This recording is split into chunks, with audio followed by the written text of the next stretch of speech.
Y'all like me, we got none of us remember what to do. I want to welcome everyone back to our first in-person meeting in over a year. We'll start with our Pledge of Allegiance, followed by our invocation, which will be given by Tisa Wild. I pledge allegiance to the flag of the United States of America and to the republic for which it stands, one nation, under God, indivisible, with liberty and justice for all.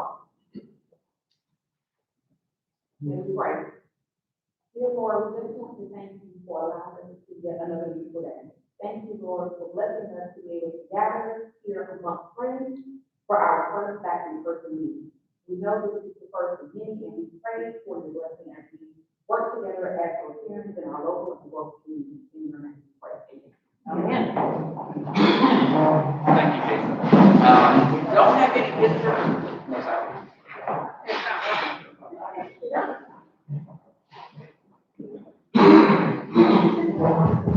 Is that better? We don't have any visitors or guests with us today, but that's okay. We're just glad to be back here and have everyone back with us. Hopefully, I know we're mid-June, so our attendance is usually a little lower this time of year, but our goal for the next few weeks will be to fill up these back couple tables and get back to our normal attendance as we get into July. Well, we don't have many birthdays or anniversaries this week. We do have a couple of member birthdays. Karis Avery on the 16th and Randy Nix on the 19th. And then we have wedding anniversary, Scott and Sue Lambda, 50 years on June 19th. Miss Scott with us. Oh, congratulations.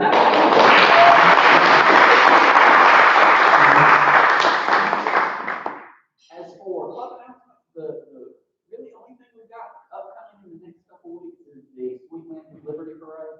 We'll have details of our members walking with the parade here in the next few days to a week. So be on the lookout in your email for instructions of that. We hope our members will be able to join us as we return to that as our first project of the year as we've done in past years.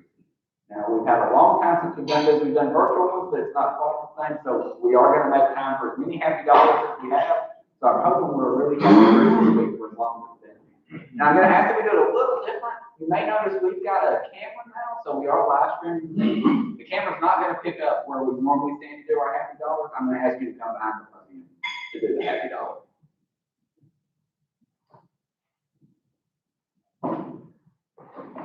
Not happy?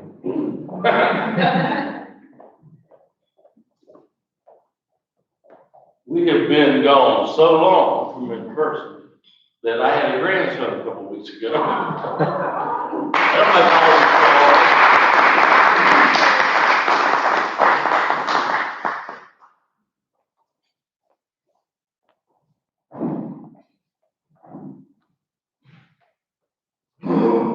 so happy to be back, just like everybody else, I'm sure. But I have two happy dollars here. And the first one is, as much as I'm so proud of my dear Katie that she wants to go to Africa and help those children, you have to know how it scares me to death every time. But now that she's married in July, this past July, her husband goes with her. And so she has come and gone, just got back last week. I'm real happy about that, and so happy for all of the good things that she's done there. When she first started, our tools, our teaching tools were literally sticks in dirt. And that's how we wrote, and that's what we used. And today we have bathrooms, it looks like a regular classroom this last time. So she took 13 to help with everything, and it happened.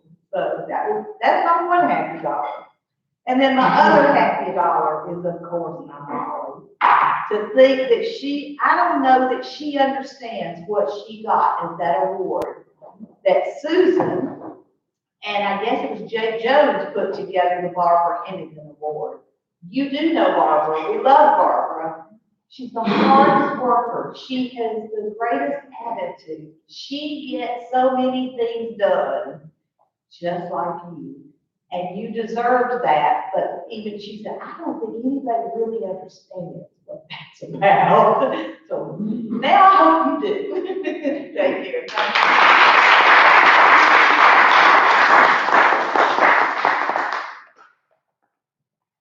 I'm happy because my gene pool, my one granddaughter, has graduated from the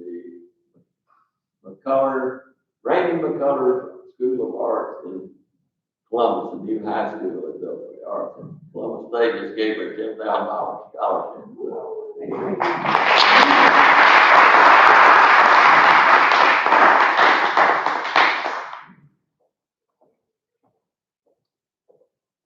Thank you, everyone. We will go ahead and dive into our program. Our program today is one of our own, Shannon Gander Johnson, who is the Executive Director of the Troup County Historical Society.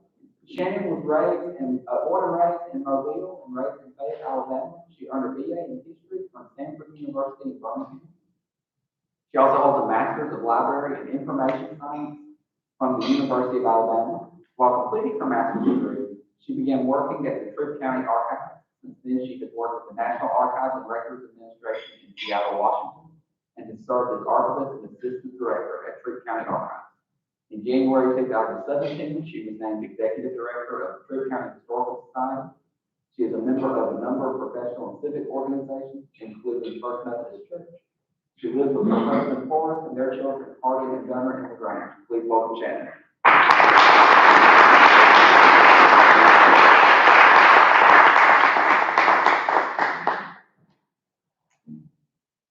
I wasn't sure if I would tell you this right, but I accidentally put this on my calendar for July the 16th. And completely forgot about it until I got an email last night about 8 o'clock. So thank goodness that I have things saved on my computer. But this was originally written for the Lions Club, and I think that it's something that most of us have an idea of what the archives is, but I think we forget. Sometimes maybe we don't know what an archivist is. It's kind of obscure.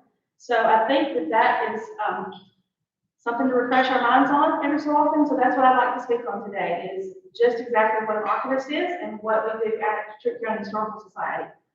So obviously, y'all know our building. We're pretty prominent downtown, but you may not know what an archivist is. So we'll go on to the next slide. Title, I am Executive Director, but by trade, I am an archivist. And I'm sure that somebody thinks, maybe, whatever is an archivist? And to be honest, I didn't really know either until I actually was one. After getting a degree in history and having very little idea what I was going to do with that degree, and then getting a divorce from a man that was even more worthless than my history degree. My daughter and I moved here to Georgia to be close to my parents, and I really did need to find something to do. And one night she and I were sitting, and National Treasure was on, and the lady, if you're familiar with the movie, It's kind of a treasure hunt movie where they find the map on the back of the Constitution. Well, the lady that is trying to take care of the Constitution is an actual archivist. So essentially, all that means is that I am an organizer of really old stuff. That old stuff can be in lots of different forms. Personal, business documents, government documents, pictures, paintings, physical objects. Really, if something can be old, it can be archived. We have a lot of old at the archives. Everything from boxes of seashells, to old handballs, to documents, to even boxes of hair. So, we're really nothing more than librarians for old stuff. So, the next slide. So, on the left, you see our facility. And on the right, that is a much larger facility. That's the National Archives in Seattle. That picture is taken at the bottom of a 20-foot ladder. So just by volume, much different, of course. Some archivists are very specialized. They specialize in a specific topic. Others, and there is benefit to that. When you work your entire career on a specific topic, you know everything there is to know about it. We are able to, because of the size of our facility, we're able to look at a lot of different things. Everything from that box of hair to seashells. So, one other interesting thought, I figured that somebody would probably want to know, as librarians and archivists, as computers progress, will we still have a job? So, interestingly, Alphabet Corporation, which is the parent to Google, employs more librarians and archivists than any other type of employee. So all of that information that's on your computer, it has to be organized by somebody, and librarians are the best to do that. So, here at the Historical Society, we're really fortunate that we are able to do a lot of different things rather than just sitting with a single type of collection all day, every day. The Historical Society is really kind of an umbrella, for lack of a better way to describe it. For the Historical Archives, what we can kind of think of as a government record center, and the newly named John and Anita William Taylor Research Library. So just to give a little bit of background, if we go to the next slide. In 1972, a group came together to create Oak Muskie Historical Society. I'm thinking that maybe some of you were there for that. No. I know that some of them were. Maybe they're not here. I know that we've got members that were part of that original historical society. They came together with the hope of preserving some of Truth County, West Georgia's history. And one of their first accomplishments was the statue in the middle of the square. So by 1976, the statue was unveiled. By 1982, if you go on to the next slide, they had grown to the point that they needed a building. So Truth County Archives was formed. They hired a director, Faye Phillips Bruce, began the collecting and organizing of more than 150 years of Truth County history. At that time, the archives held historical documents and artifacts and offered research library and genealogical services. There were a good many programs created in those early years too, things like progressive dinners in historic homes, documentaries, books written, educational tours, lots of fun stuff. They wanted to continue to grow though, and she was familiar with other archives that managed their local government records. So in a similar fashion to the National Archives and many state archives, she approached the local county and city governments to contract their records keeping to us. And with that, our archives grew exponentially. So if you'll go next. The condition of the records in the basement of what is now the juvenile court building shows why the deal between archives and governments is so valuable. It creates a central location for all non-current documents to be housed, and it provides archival expertise that would otherwise be affordable. It's not only a very cost-effective model, but it protects the government and streamlines their ability to provide open records. So all those records were moved to the archives. I can go to the next one. Over the years, donations continued and documents and artifacts began to pile up. So after installing some exhibits, The Historical Society decided it was time to use those items in the museum just for the history of Troup County. And under the direction of our county chief, donations in funds and artifacts eventually culminated in 2007 to what is now Legacy Museum on Main, which also under Kate's directorship was award-winning. Again, I think that several of you in Rotary were instrumental in making that happen. So since the museum, next slide. Since the museum opened, we have hosted lots of different events, displayed a number of wonderful exhibits, workshops on several topics like photo preservation and genealogy, lectures and lunch and learn, behind the scenes tours, receptions, and my personal favorite, which y'all are familiar with, is the Mystery Art History tours every October. So the next one. When I began as director in 2007, donations had overwhelmed the system. When we were pretty well out of space. That is kind of the one thing about collecting history, it doesn't really stop. So we were using 3 separate storage facilities, and we really needed to better utilize what we already had. So last year, through an intergovernmental agreement between the city, the county, and the school board, we were able to renovate what we refer to as Fort Georgia. You all may know it as the Tube across the street from the car wash or the old 911 facility. The space was built, though, as a fallout shelter for CNS Bank in 1962, just after the Cuban Missile Crisis. It was meant to protect the documents and the actual cash money of the bank. But it was so sturdy that it ended up serving as a civil defense shelter and held enough food and water to last 300 people 2 weeks. It has its own source of water, a generator, decontamination showers. So in the event of Armageddon, you know where to find me.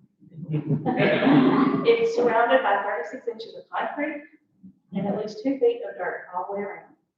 So it's really a records manager's dream, especially here in the South. Next slide. As I mentioned earlier, as archivists, our primary job is to protect those old documents and items. So the most important element of our government contracts is to protect the records. And the greatest danger to records is natural disaster. Floods, fires, that sort of thing. And damage actually regularly happens. So if you served in the military between around 1912 and 1964, you probably had difficulty finding a copy of your DD-214 because they were all burned in a fire in the 70s in St. Louis. If you are from some areas of New Orleans and need a deed, you probably got a really shriveled, maybe even moldy copy because it was under some nasty water for quite some time. Here in Troup County, as you can imagine, our worry, my nightmare, are tornadoes. So on the screen, the bottom left there, that is a 40-year-old check with a Fultondale, Alabama address. A few months ago, on January the 25th, a tornado went through central Alabama and hit this family's home. On February 5th, 2 weeks later, a gentleman in Rome, Georgia, some 150 miles away, found this check in his backyard. So all of those records, personal records in your filing cabinets in your bedroom or basement or wherever you keep them, school records, whatever happens can get strewn hundreds of miles. When Tuscaloosa was hit by that tornado, there were records that ended up in South Carolina. Sometimes that's very valuable records with personal information that could be compromised. So, all that to say, Fort Georgia is the answer to my nightmare. So if you'll show the next slide, please. This is what Fort Georgia looks like now. Through those intergovernmental agreements, we were able to bring in some really nice shelving. It's bubble shelving, and if our calculations are correct, I think that we will be capable of maintaining government records for at least the next 40 years without additional space. So, one other thing that I thought that I would show you, I guess it's kind of the fun stuff. So the next slide, I thought I'd show you some of the actual old stuff. These are some of our earliest records. This is a county fund document. It's a slander and trespass case from 1828. And then an inferior court on the far right is an inferior court document from 1829. To put that into perspective, we also hold court records from 2019 and police citations from 2020. So everything in between. Next slide. So you remember when you used to get in trouble and that your teacher would say, that's not on your permanent record? Y'all, it's really permanent. So here is one of the first, actually minutes from the very first Trip County Board of Education meeting in 1871, and then a 1905 Union Street School record. We have transcripts and permanent files from all the county schools up to 2019. So all of that, we end up with a little over 35,000 boxes of records. And then one more slide. And all of that's great. You know, that's business. It's really great. I'm not putting any of that down. But this stuff is the fun stuff. So the first picture on the top left-hand corner, that is 1825 wedding china that came to Troup County by wagon for Mr. and Mrs. Green. They were the ones that built the Oaks. So think about all of the parties that china saw in the Oaks. The second picture on the top right-hand corner is a samurai sword that was smuggled out of Japan by a young American private just after World War II. And then for all of the grandparents, that bottom picture is a picture of then 1-year-old Lois's right hand in her grandfather Julius Shaw's journal. It was drawn in 1899. So 122 years ago, grandparents were still excited about grandbabies. So to sum up the answer to the question of what an archivist is, I believe that we are far more than just treasure hunters or information organizers, and not to be overly sentimental or cheesy. I think we protect a lot more than just history. We protect the documents, certainly, and the items that make up our culture and our collective memories. But most importantly, we keep the memories of our lives alive. So I do have one final slide. We do still have to fundraise. And I put some of these on your tables. We do have a fundraiser August the 6th. We're calling it Old Time Reels. So, and hopefully this will become an annual event where we can go out to the clock tower and enjoy an old movie. This year we're doing Hitchcock's North by Northwest. And Jody Keith will be catering really great dinner boxes, and all of the concessions will be there. Ice cream machines, that kind of thing. So I hope that you'll join us. But that's what I have. So if there are questions, I'm happy to try to answer. Yes, sir. Are you required to keep all the paper documents, or are you allowed to digitize? So it's on a schedule. The state of Georgia, and in the case of the school records, federal regulations regulate what is kept and for how long. So for instance, say a traffic citation is 7 years. It may be 3 because I'm not looking at the schedule right now. It depends on how long you might need that record. So the school records are permanent, but then portions of a cumulative file, say shot records, some other items, they're not permanent. So it really just depends.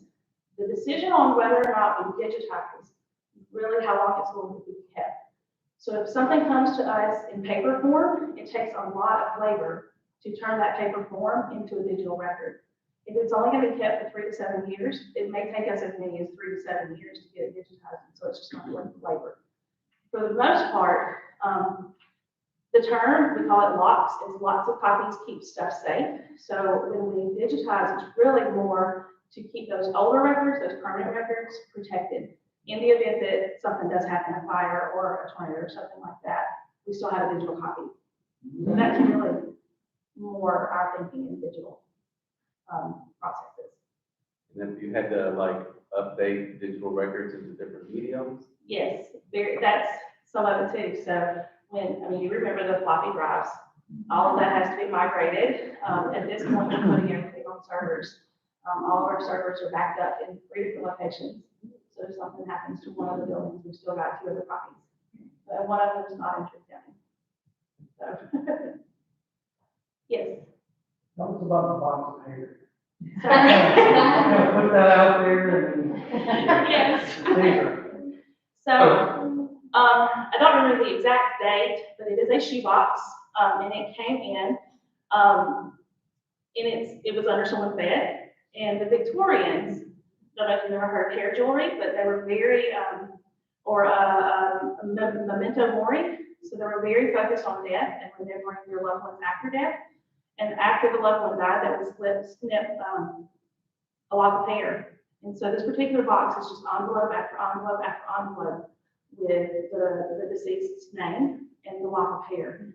And it was probably taken with the intention of making any number of things. I've seen earrings and hair barrettes and brooches, very intricately woven pieces that are beautiful, but it's made out of someone's hair.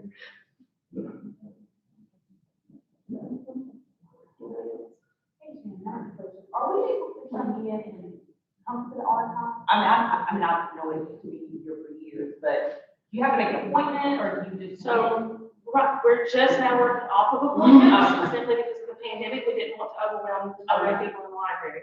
And I will tell you, our air conditioner is out this week, so please don't come tomorrow. Or if you want to, just, you're gonna sweat.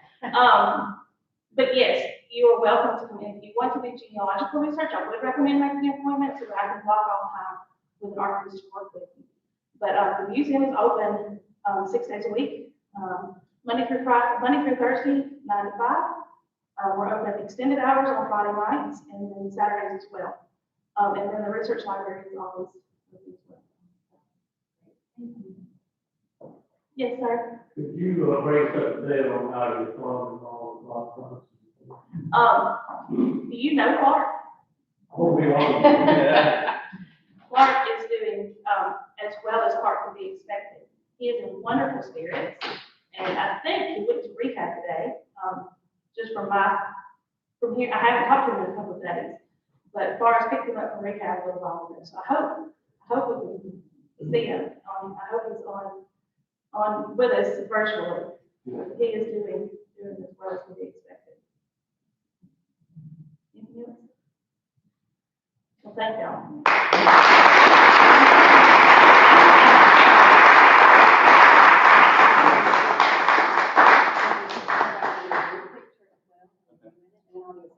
So we just want to get a group, so Trey, you got back first. Okay. Everyone.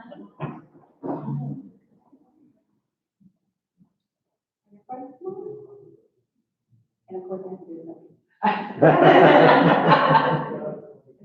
yeah, thank you.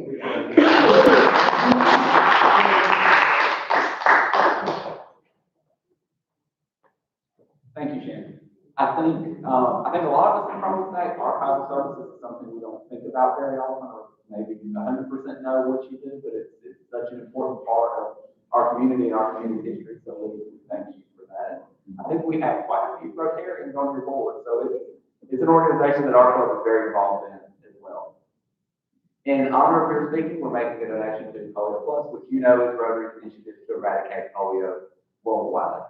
I want to thank everyone for joining us again, and we want to thank those who are joining us virtually as well. We hope this will be a good way to get those who can't join in person to continue to be involved, and it could make up an opportunity for when some of us are traveling and can't physically be here that week. Our program next week is Gerald Watt, CEO of the Think College and Career Academy. We hope to see everyone again next week. If there's no further business, we'll stand adjourned. Let